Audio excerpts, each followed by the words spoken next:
The morning sun filtered weakly through the lace curtains of my small kitchen, dust motes drifting in the air like tiny golden secrets. I sat at the table, nursing a chipped ceramic mug of black coffee that had been my quiet companion for over 2 decades. My knees ached when I shifted in the chair, the same dull ache that reminded me I was no longer a young woman. 69 years weighed on me, 69 years of sacrifice, of hard work, of putting others before myself. My name is Loretta Mae Johnson. Though most people just called me Miss Loretta, I was a woman of color, born in the South but hardened in the North, with a soft belly that never quite went away after childbirth and arms strong from scrubbing, cooking, and holding together a life that had often threatened to fall apart. My late husband, Samuel, had passed away 10 years ago, leaving me with a heart full of love and an old clapboard house in the suburbs of Baltimore. Every morning, I kept the same ritual: coffee, gospel music humming low on the radio, and watering the violets Samuel had adored. Those flowers were my tether to him, a reminder that life still held beauty even in grief. But today was different. Today my daughter Dawn and her husband Marcus were coming over. I had spent the whole week preparing chicken and dumplings, Dawn's favorites since she was a girl. I had ironed the embroidered tablecloth I made by hand when Dawn was in high school. I had even splurged on fresh daisies for the centerpiece.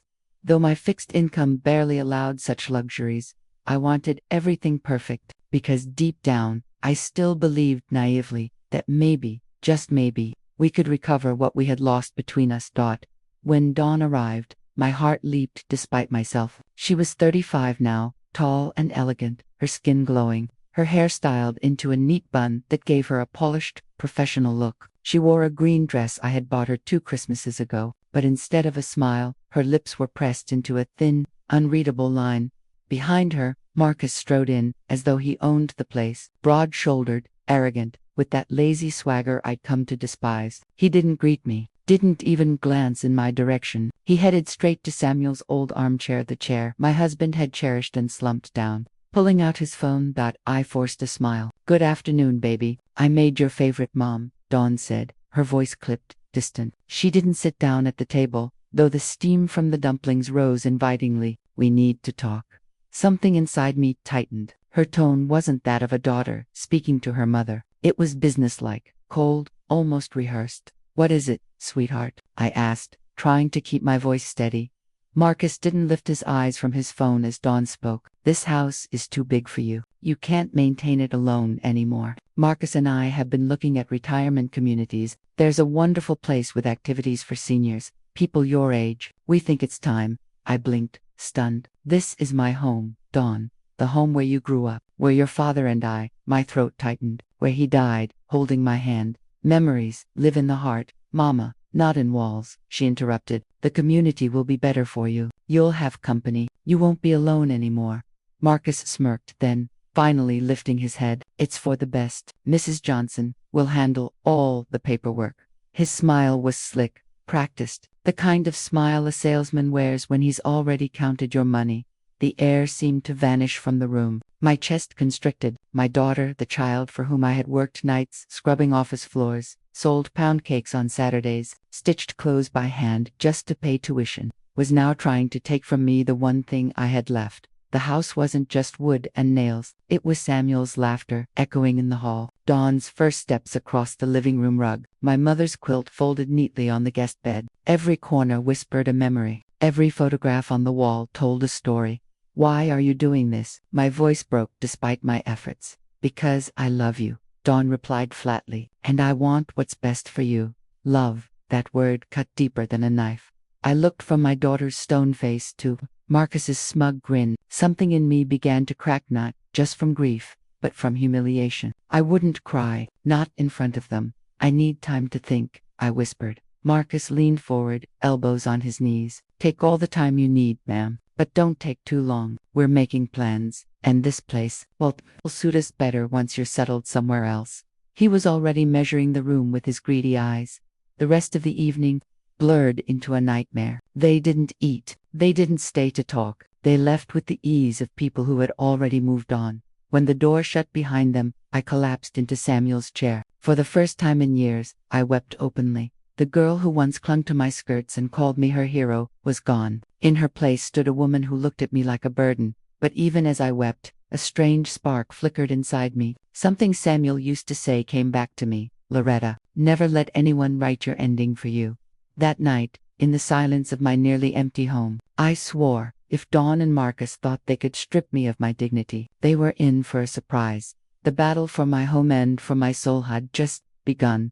The following days were a blur of silence and dread. Every time the phone rang, my heart leaped, expecting Dawn's voice, only to find it was telemarketers or church sisters checking in. When it was Dawn, her words were clipped, efficient, as though she were crossing tasks off a list. By Thursday, the nightmare sharpened into reality. I was stirring a pot of collard greens when the doorbell rang. Wiping my hands on my apron, I shuffled to the door and found a man in a gray suit, his hair slicked back, clipboard in hand. Behind him stood Dawn, her arms folded tightly, and Marcus, whose grin carried the arrogance of a conqueror. "Good afternoon, Mrs. Johnson," the man said briskly, not bothering to wait for an invitation. "I'm Mr. Carter, a licensed real estate appraiser. I've been asked to assess the property." "Assess," I repeated, clutching the doorframe. Double quotes. "Yes, ma'am. Just a routine valuation. Shouldn't take long." Before I could protest, he was already striding into my home, pulling a small laser measuring device from his bag. He moved from room to room like a man inspecting merchandise.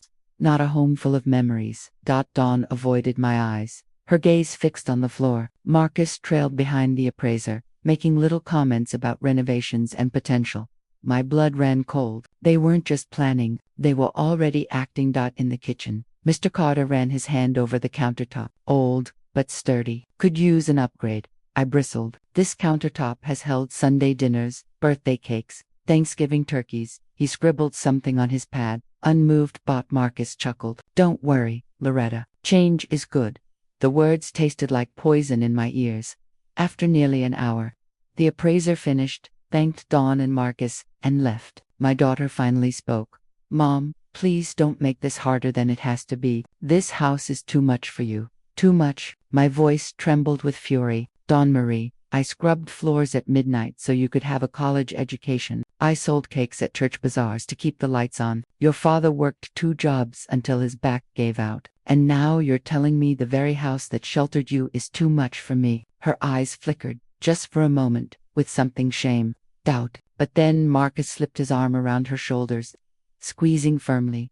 "It's what's best, Mrs. Johnson," he said smoothly. "We'll handle everything. All we need is your signature." "Signature?" Dawn's voice was barely audible. "We've spoken to a lawyer. The paperwork is ready." It felt as though the ground tilted beneath me. You want me to sign my house over to you?" Marcus smiled, shark-like. "Think of it as keeping the property in the family." My knees threatened to buckle. They weren't just moving me out. They were planning to take the house, to own it outright. As though Samuel and I had never built a life within these walls. "I need time," I managed, gripping the edge of the table to steady myself. "1 week," Marcus said flatly. "After that, we'll proceed with other options. Legal options. A mental incapacity proceeding, for instance." I froze. "What? You're almost 70. Mrs. Johnson, judges listen when families say an elderly parent isn't capable of managing her affairs." His words dripped with false sympathy. "It's for your own good." The audacity stole my breath. To hear my son-in-law threaten me in my own kitchen, while my daughter stood by, silent. Finally, Dawn muttered, "It's better this way, Mama." They left soon after, their footsteps echoing down the porch steps like a funeral march. When the door shut, I collapsed into Samuel's old chair, tears streaming freely. The betrayal cut deeper than any wound I'd ever known. My own flesh and blood was willing to strip me of everything: my home, my dignity, even my sanity, just to feed her husband's greed. For hours I sat there, staring at the faded photographs on the wall, Samuel's smile, Dawn's childhood laughter frozen in glossy prints. I wanted to scream, to curse, to tear the walls down around me, but instead, I did what I had always done. I endured. That night, unable to sleep, I wandered the house. I touched the worn banister Samuel had polished with his own hands. I traced the grooves in the kitchen table carved by years of family meals. I opened drawers filled with old church bulletins, yellowed receipts, scraps of a life lived in service to others. And then, in Samuel's old desk, I found it. A folder thick with papers I had never seen. My husband had always been careful with finances, but I never imagined he had hidden something from me. My hands trembled as I pulled it open.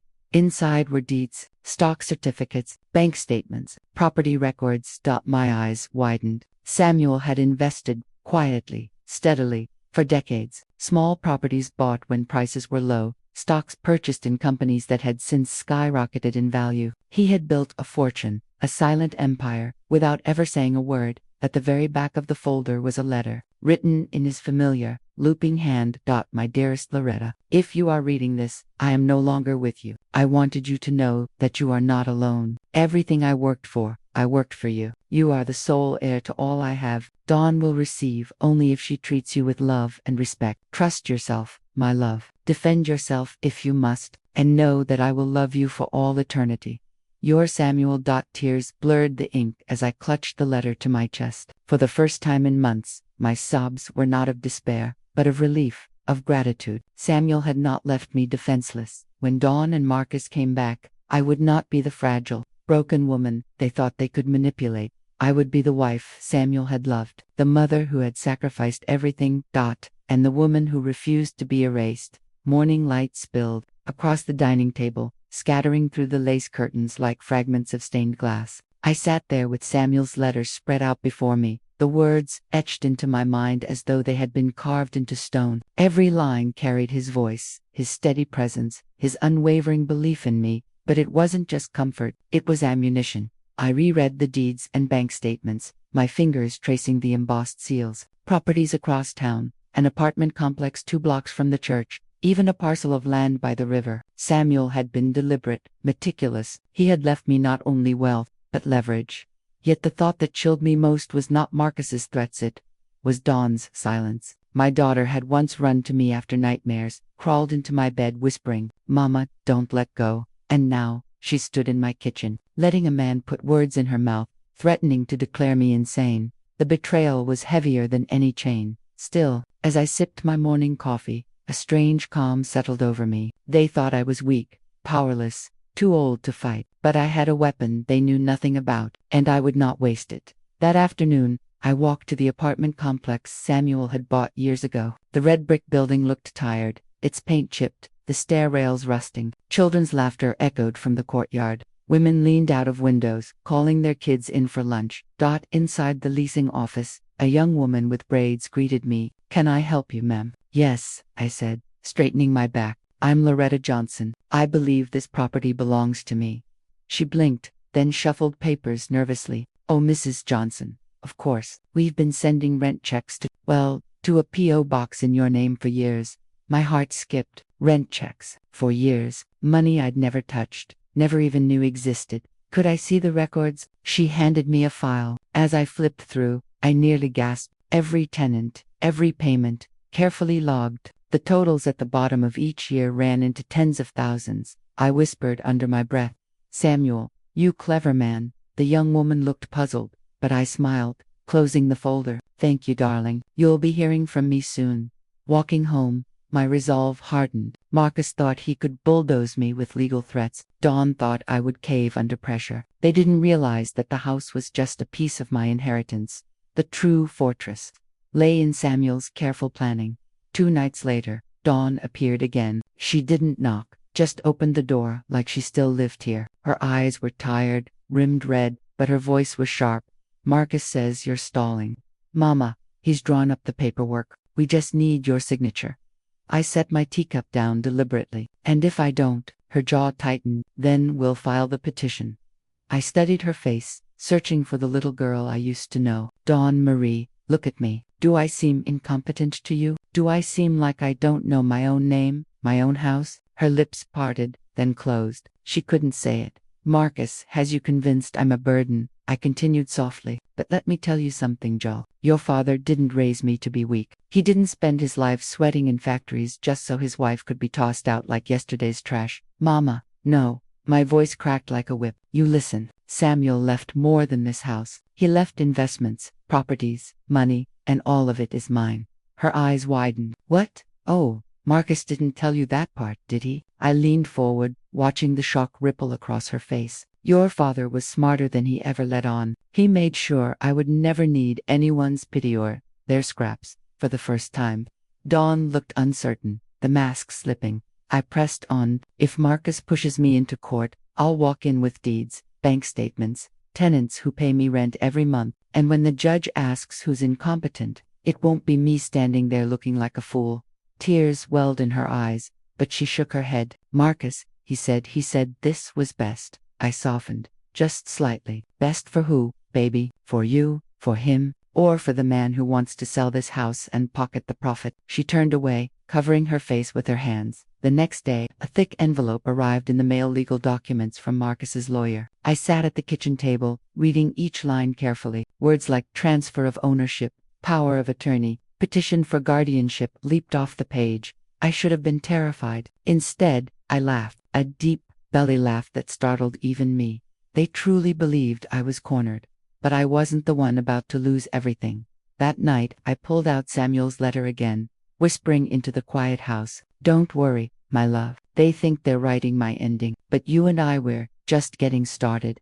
Outside, the wind howled against the shutters. Inside, for the first time in months, I felt like the storm was mine to command. The courthouse smelled of dust and polish, a mixture of old wood and freshly shined marble. I hadn't been inside one since Samuel and I signed the final papers for this house decades ago. Back then, we'd been young, hopeful, and terrified. Now, I was walking into a battlefield, clutching my purse like a shield. Dawn trailed behind Marcus, her head bowed, her heels clicking softly against the floor. She wouldn't look at me. Marcus, on the other hand, strutted like he owned the place, his suit freshly pressed, his smirk rehearsed. He carried a leather briefcase, as though it contained the keys to my life. We filed into the courtroom. The benches creaked under the weight of gossiping onlookers, neighbors who had heard whispers of poor Loretta Johnson being taken to court by her own daughter. Their stares burned into me, a mix of pity and curiosity. I sat down at the defense table, alone. Marcus had hired a lawyer, a man with sharp cheekbones and eyes like cold steel. My hands trembled, but I forced them still. Samuel's letter rested in my purse, close enough to touch. "All rise," the bailiff barked.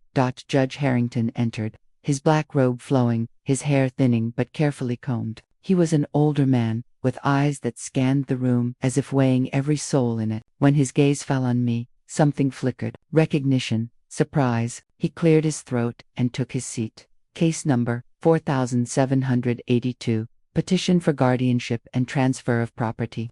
Regarding Loretta Johnson, my stomach twisted at the words, transfer of property. They were already speaking as if my home were a thing to be handed off like a used coat. Marcus's lawyer rose first. "Your Honor, my client, Mr. Marcus Hill, and his wife, Dawn Hill, are here today with heavy hearts. They believe Mrs. Johnson is no longer capable of managing her affairs. This is not about greed, but about love and responsibility." I almost choked. "Love and responsibility," he continued, voiced smooth as honey. "Mrs. Johnson has shown signs of forgetfulness, confusion, and difficulty maintaining her property. My clients wish only to ensure her safety and well-being by transferring guardianship and managing her estate responsibly."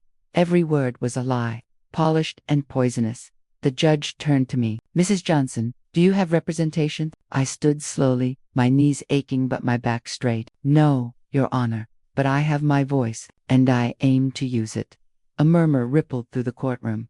The judge raised an eyebrow. "Proceed." I took a deep breath. "Your Honor, I may be nearing 70, but I am not incompetent. I pay my bills. I cook my meals. I walk to church every Sunday. The only confusion I feel is why my own daughter thinks it's acceptable to strip me of my home." Gasps echoed from the benches. Dawn shifted uncomfortably, her eyes glistening. Marcus's jaw tightened. I pulled Samuel's folder from my purse and laid it on the table with deliberate care. "Furthermore, my late husband ensured I would never be dependent on anyone. I am the legal owner of multiple properties and assets, all in my name. I am not only capable of managing my affairs, I've been doing so for years without their knowledge." The judge leaned forward, his eyes narrowing. "Do you have documentation?" "Yes, Your Honor." I handed over the deeds and bank statements. His clerk flipped through the papers, eyebrows lifting higher with each page.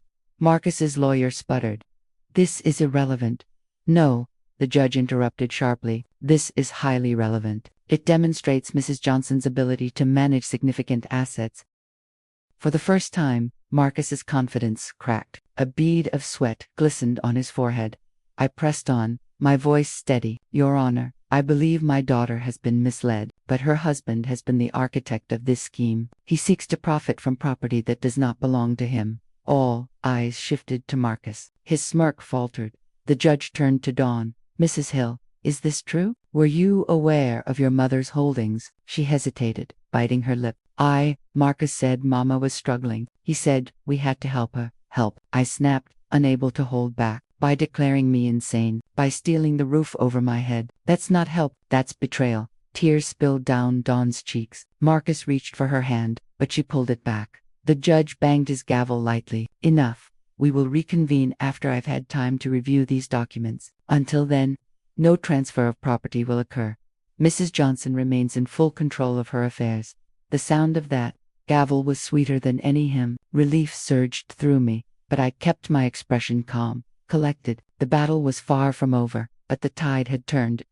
As we filed out of the courtroom, the judge caught my eye. He gave the faintest nod, almost respectful, as if he remembered something about me, something from long ago. Marcus stormed ahead, his face flushed, his briefcase clutched like a weapon. Dawn lingered near the door, her shoulders trembling. Mama, she whispered, her voice breaking. I didn't know. I placed a hand on her arm, soft but firm. Baby, you forgot who I am, but you're remembering now. She looked at me as though seeing me for the first time in years, and for the first time, I saw the smallest crack in Marcus's armor. The courthouse battle was only the beginning. Marcus wasn't the type to lick his wounds and walk away. He was the type to sharpen his knives in silence. I knew it the moment I saw his eyes in that courtroom, cold, calculating, humiliated. By the following week, strange things began happening. It started small. A bag of groceries I'd left on the counter seemed misplaced, as though someone had shifted them. The back gate, which I always latched, was swinging open one morning. Neighbors mentioned seeing a dark sedan parked across the street for hours, its windows tinted, its engine idling. At night, the phone rang, and when I answered, only silence lingered on the other end before a click. Someone wanted me rattled. And though my hands sometimes shook, my spirit refused to bend. Sunday after service, I pulled Pastor Williams aside. He was a tall man in his 60s, kind eyes hidden behind thick glasses, his voice as steady as a church organ. Pastor, I said quietly, I need your help, not your pity, your help. He looked at me over the rims of his glasses. Of course, Sister Loretta. What troubles you? I told him everything about the house, the courtroom, Samuel's hidden fortune, Marcus's schemes. I expected shock or disbelief. Instead, Pastor Williams simply nodded, as though none of it surprised him. I've seen it before, he said gravely. Family torn apart by greed, men who mistake manipulation for wisdom. You're not alone, sister. The Lord doesn't abandon his faithful. I gripped his hand. I don't want sermons, Pastor. I need allies. His eyes softened. Then allies you shall have. The following days, I reached out to old friends, women I'd worked alongside at the factory, mothers from the neighborhood, even tenants from Samuel's apartment building. One by one, they came to my porch with envelopes of records, with stories of how Samuel had once helped them quietly, never seeking credit. He gave me a loan when my boy broke his arm. One mother said, he let me pay half rent when I lost my job.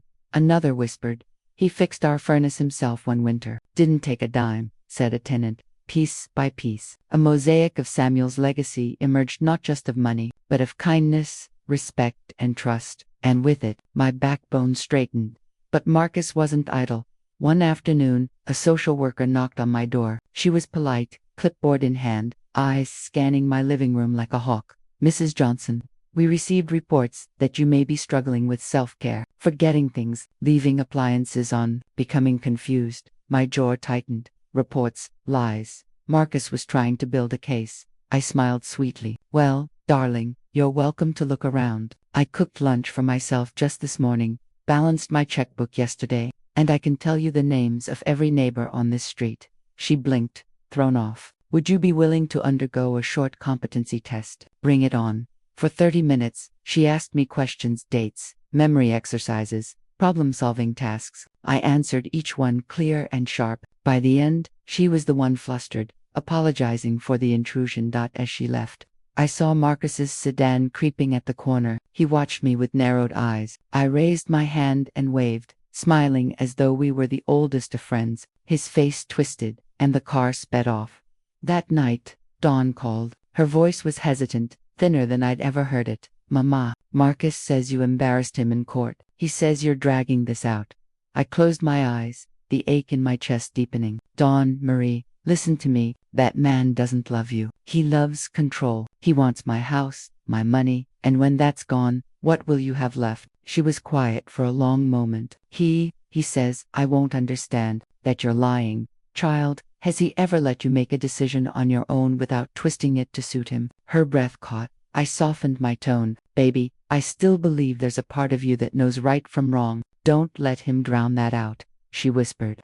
I don't know who to trust anymore. Before hanging up, 2 nights later, I found a note slipped under my door. The handwriting was jagged, hurried. Stop fighting. Sign the papers, or you'll regret it. My hand trembled, but not from fear, from fury. Marcus was escalating, playing games meant to break me. Instead, he was forging me into steel. The next Sunday, I stood before the congregation at church. The pews were full, faces expectant. I hadn't planned to speak, but when Pastor Williams handed me the microphone, words poured from me like fire. Families should protect one another, not prey upon one another, I declared. No court, no man, no scheme will take away what God and Samuel built with these hands. The church erupted in amens, voices rising like a tide. I saw neighbors nodding fiercely, friends clapping, even young ones lifting their fists in support. And in the very back, half hidden in the shadows, I saw Dawn. Her eyes were wet, her shoulders trembling. She slipped out before the final hymn,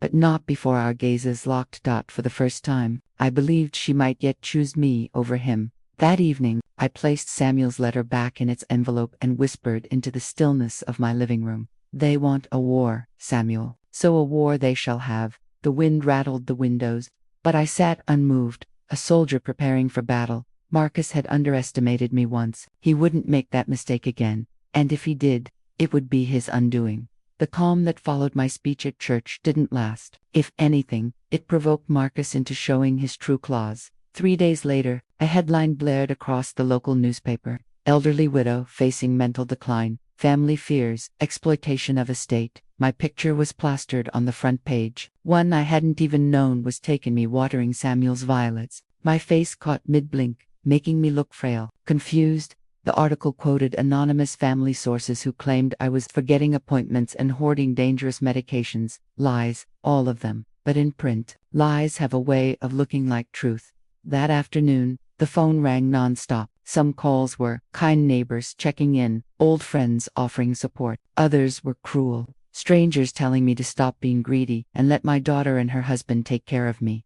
I sat at my kitchen table, the newspaper spread before me, my teacup trembling in my hands. For a brief moment, doubt tried to creep in. Was I too old to fight this? Too tired? Then I looked at the African violets. They were blooming brighter than ever, stubborn blossoms defying the season. And I remembered Samuel's words, if you need to defend yourself, you now have the tools to do it.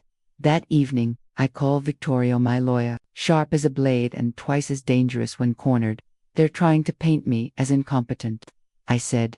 I read the article. She replied dryly. Marcus is grasping at straws, but if we let this narrative spread unchecked, it could influence the court.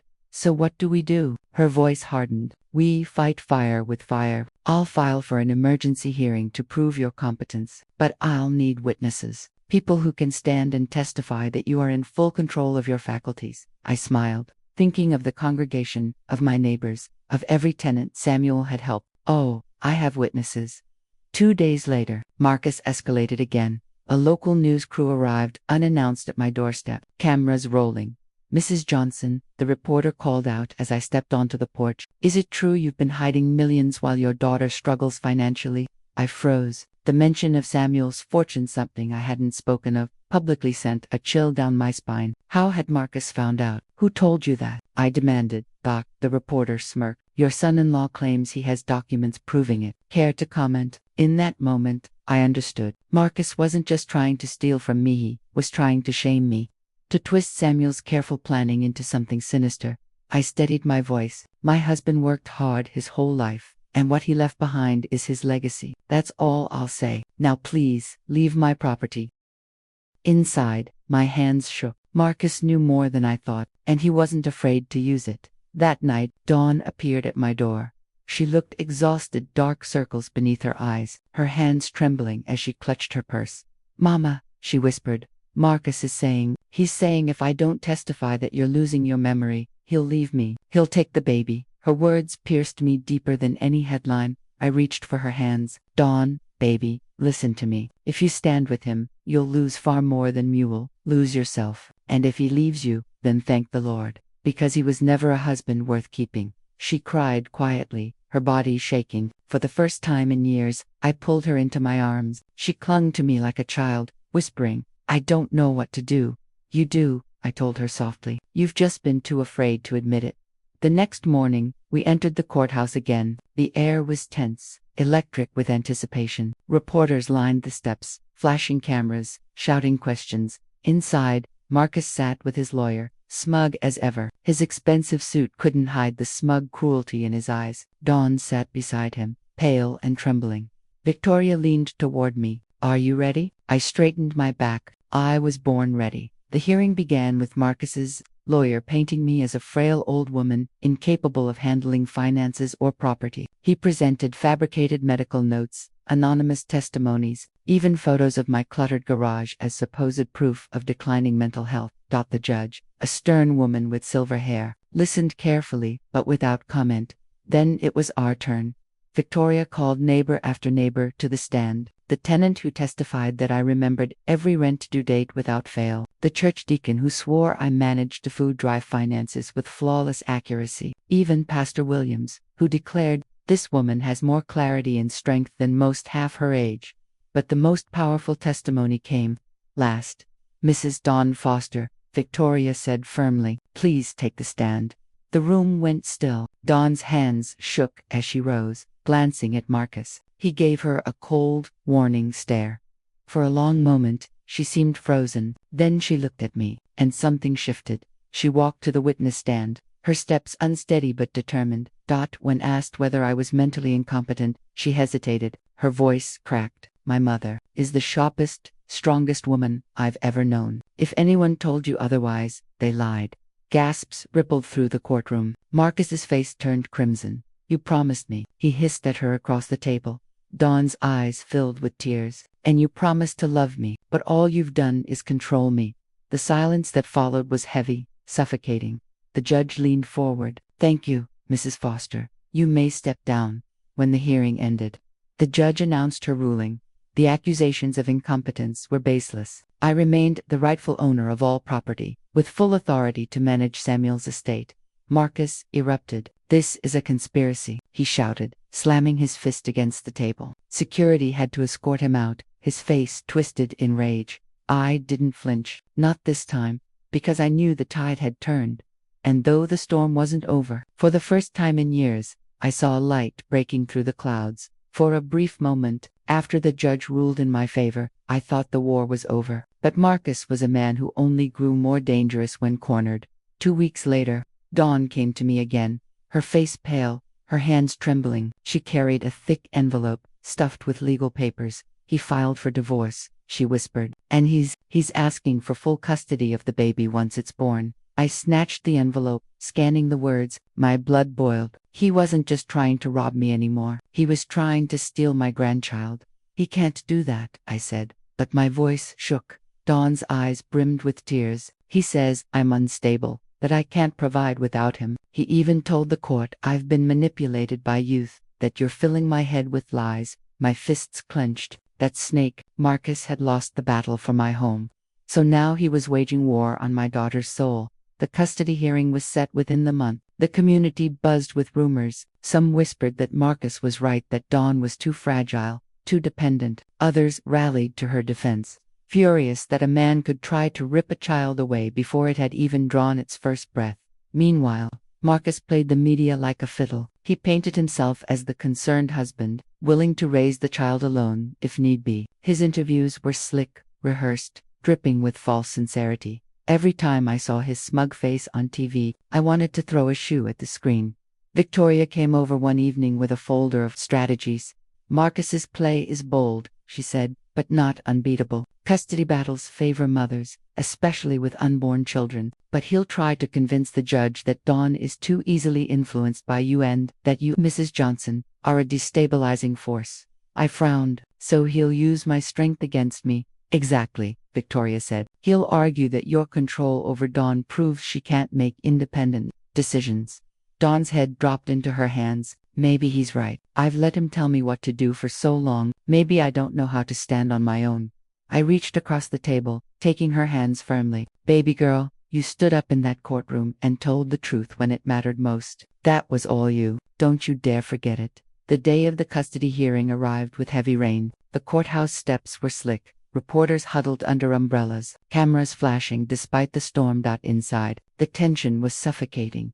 Marcus strutted into the room like a man certain of victory, his lawyer trailing behind. Dawn sat beside me, her belly beginning to swell, a hand protectively covering her unborn child. The judge different this time. A younger man with sharp eyes opened the session. Marcus's lawyer wasted no time. He painted Dawn as unstable, dependent, incapable of independent thought. He waved around bank statements showing her reliance on Marcus's accounts, photographs of her crying during arguments, even twisted testimonies from former friends who claimed she was too fragile to raise a child. Then came the most venomous strike. Your Honor, the lawyer said smoothly, we have evidence that Mrs. Loretta Johnson, the respondent's mother, exerts undue influence over her daughter. We contend that Mrs. Johnson is manipulating Mrs. Foster to secure financial control, not only over her estate, but now over this unborn child's future. Gasps filled the room. I felt Dawn stiffen beside me. I forced myself to stay calm. This was exactly the picture Marcus wanted to paint me, as some puppet master pulling my daughter's strings. Victoria rose to respond. Her voice was steady, cold, cutting. Your Honor, what the petitioner calls undue influence, the rest of us call maternal love. Mrs. Johnson has supported her daughter through abuse, lies, and manipulation. To suggest that a grandmother defending her family is somehow sinister is not only insulting, it is cruel. She called witnesses again, neighbors, church members, even my doctor to testify that I was of sound mind, and that Dawn was more than capable of being a mother with the right support system. Then came the pivotal moment. Mrs. Dawn Foster, the judge said, please take the stand. Dawn rose slowly, her steps uncertain. She looked at Marcus's cold, commanding stare and then at me. For a moment, I feared she would crumble, but then she lifted her chin. Your Honor, she said softly, for years I let Marcus control me. I believed I wasn't strong enough without him, but I see now that was a lie. He doesn't want this baby out of love. He wants it out of spite, out of greed, out of a need to win. I will not let my child grow up learning that kind of love. Tears streaked her cheeks, but her voice grew steadier with each word. I choose my mother's guidance. Because she has never controlled me, she's lifted me up, and I will raise my child the same way, with strength, with truth, with love. The courtroom was silent. Even the judge leaned back, his expression softening. Marcus erupted. You think you can defy me, he hissed, half rising from his chair. You're nothing without me, Dawn. Nothing. The bailiff stepped forward, warning him to sit down. But the damage was done. His mask had slipped, and everyone in that room saw the venom beneath. The judge's gavel struck sharply. This court will take time to deliberate, but let me be clear. Custody is not a tool for vengeance. Any further outbursts will not be tolerated. Marcus sat down, seething. I watched him closely, my gut twisting. He was losing control, and a man like Marcus, cornered and humiliated, was more dangerous than ever. That evening, back at home, I sat with Dawn in the quiet. She rested her head on my shoulder, her hand over her belly. Mama, she whispered, what if he doesn't stop? What if he keeps coming after us? I stroked her hair gently. Then we keep fighting, but you're not alone anymore. You have me. You have this whole community, and soon, you'll have a child who will remind you every day why you were brave enough to walk away. Outside, the rain finally began to ease, but I knew the storm wasn't over. Marcus had one last card to play, could feel it. And when he struck again, it wouldn't be in a courtroom, it would be darker, more desperate. Then I had to be ready. For weeks, after the custody hearing, I lived with a knot of dread in my chest. Marcus had lost too much his grip on Dawn, his claim on my estate, his public mask of respectability. Men like him didn't surrender quietly. I was right. It began with phone calls in the middle of the night, heavy breathing, silence, then a click. Then came the shadows. I'd spot a black SUV parked down the street, engine idling, lights off, always the same car, always gone by the time the police arrived. Neighbors told me they'd seen a mantle, broad, moving like he owned the world, lurking near my property. It wasn't hard to guess who. One evening Dawn stayed late with me. We were sorting baby clothes donated by the church, folding tiny onesies, with trembling hands. The wind rattled the windows, but beneath it, I heard something else's scrape, faint, along the back door. "Stay here," I whispered to Dawn, grabbing the iron poker from the fireplace. I crept toward the kitchen. Another scrape. The knob rattled. Then dash bang. The door burst inward. Marcus. His eyes burned wild, his hair disheveled, his suit wrinkled as if he'd slept in it for days. He looked less like a man and more like a cornered animal. "You ruined everything," he spat. His voice cracked with rage. "The house, the money, my wife. Hugh turned them all against me." I raised the poker. My hands shook, but my voice was steady. "Get out of my house, Marcus." He laughed bitterly. "Or what, you'll hit me. You think anyone will believe you over me? I'll take that baby, Loretta. I'll raise it my way. You can't stop me." Behind me, Dawn screamed, "Marcus, please, stop this." But he lunged forward, eyes blazing. Time slowed. My heart pounded in my ears. All I saw was the danger in his eyes, the hunger, the violence. I swung the poker with every ounce of strength left in me. The iron connected with his shoulder. He stumbled, roaring with pain, but not down. He came at me again, grabbing my arm, twisting. I cried out, the poker clattering to the floor. Then Dawn was there, my sweet, trembling daughter. She grabbed the lamp from the side table and smashed it across his back. He roared, collapsing to his knees. Blue and red lights flashed outside. The neighbors must have called. Marcus tried to rise, but I kicked the poker back into my hands and leveled it at him. "You take one more step in this house," I hissed, "and I swear I'll finish what I started." The front door crashed open. Police swarmed in, weapons drawn. Marcus froze, panting, sweat pouring down his face. "This is my family," I told him, my voice trembling with fury and resolve, "and you will never touch us again." The officers wrestled him to the ground. Handcuffs snapped shut. His rage-filled eyes locked on mine one last time before they dragged him away. The weeks that followed were a blur of court dates, restraining orders, and media frenzy. The news painted Marcus as a fallen man, exposed as abusive and dangerous. But the real victory wasn't in the headlines. It was in Dawn's eyes. She moved back into my home for a while, her belly growing each day, her spirit stronger than I had ever seen it. She smiled again, real, radiant smiles that lit up the room. One crisp autumn morning, she gave birth to a baby girl, tiny, perfect, her cry like music. When they placed her in Dawn's arms, I saw something change in my daughter. She wasn't the timid, broken woman Marcus had tried to mold. She was a mother, now fierce, unshakable, alive. She named the baby Grace. The day we brought Grace home, the congregation surprised us. The church was filled with flowers, gifts, and food. People cheered, sang hymns, and blessed the child with love. Pastor Williams stood before us, his voice thick with emotion. "Today, we celebrate not just new life, but the victory of truth over lies, of love over cruelty. This family stands here whole, unbroken, because of one woman's courage." All eyes turned to me. My cheeks burned, tears spilling down. But I wasn't ashamed. I was proud. I held Grace in my arms, her tiny fingers curling around mine. Samuel's violets bloomed on the windowsill, their purple petals a reminder of promises kept, of battles fought, of love that never dies. And for the first time since his death, I felt him with me, not as a memory, but as a presence, strong, steady, smiling. Marcus remained in prison. His empire of lies crumbled to dust. He was a ghost now, a warning, nothing more. We, however, were alive, free, together. And as I rocked my granddaughter to sleep, her breath warm against my skin, I whispered a promise into the quiet night. "You will never know fear the way your mother did. You will grow up knowing strength, truth, and love. That is my vow to you." The house was still. The storm had passed at last. Peace had come.